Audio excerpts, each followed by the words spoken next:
So மலேசியாவிலிருந்து வந்த சத்யா அவர்களை கௌரவப்படுத்துகிறேன். தன்னம்பிக்கையின் உருவம். சமூக சேவையில் தீவிரம். மலேசியாவின் பெண்கள் முன்னேற்றத்தில் ஒரு ஒளிவிளக்கு. முனைவர் சத்தியவதி.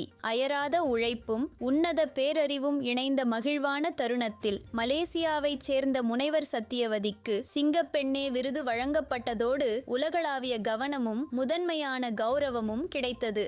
அண்மையில் கோயம்புத்தூரில் நடைபெற்ற global business connect and feminine star awards விருது விழாவில் மலேசியாவைச் சேர்ந்த முனைவர் சத்தியவதி இந்த விருது வழங்கப்பட்டு கௌரவிக்கப்பட்டார். ஃபெமினாய்டு மாதவிடாய் நாப்கின்களின் மலேசிய முகவராக செயல்பட்டு அதனை மக்களிடம் கொண்டு செல்லும் பணியில் தீவிரமாக ஈடுபட்டு வரும் முனைவர் சத்தியவதிக்கு அவரது சமூக சேவையையும் தெளிவான எதிர்கால கண்ணோட்டத்தையும் பாராட்டி ஃபெமினைன் நிறுவனத்தின் நிறுவனர் டாக்டர் கோமதி இந்த விருதை வழங்கினார். ஃபெமினைன் நிறுவனத்துடன் இணைந்து நாங்கள் தொடரும் பயணம் இன்னும் பல பெண்களின் வாழ்க்கையை மாற்றும் சக்தியாக இருக்கும். இந்த விருது என் ஒவ்வொரு முயற்சிக்கும் கிடைத்த உறுதியான அங்கீகாரம் என்று உருக்கமாக கூறினார் முனைவர் சத்தியவதி. பெண்கள் வர்த்தகத்தில் தங்களை நிலைநாட்டும் வகையில் ஃபெமினாய்டு நிறுவனத்தின் வாய்ப்புகளை பயன்படுத்த அழைப்பு விடுத்த அவர், நாம் இணைந்து செயல்பட்டால் மட்டுமே மாற்றத்தை விரைவாக கொண்டு வர முடியும் என்றார். இந்த விருது விழா கோயம்புத்தூர் ஹிந்துஸ்தான் கலை மற்றும் அறிவியல் கல்லூரியில் வெகு சிறப்பாக நடைபெற்றது.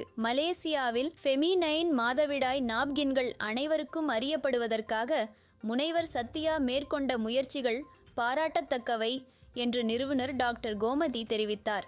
பெண்களின் முன்னேற்றத்தையும் தொழில் வளர்ச்சியையும் முன்னிலைப்படுத்தும் இந்த விழாவில் டிஜிட்டல் மார்க்கெட்டிங் மற்றும் AI தொழில்நுட்பங்களை கொண்டு வர்த்தகத்தை விரிவாக்க விரும்பும் தொழில் முனைவோர்களும் தங்களது எண்ணங்களையும் யுத்திகளையும் பகிர்ந்து கொண்டனர்.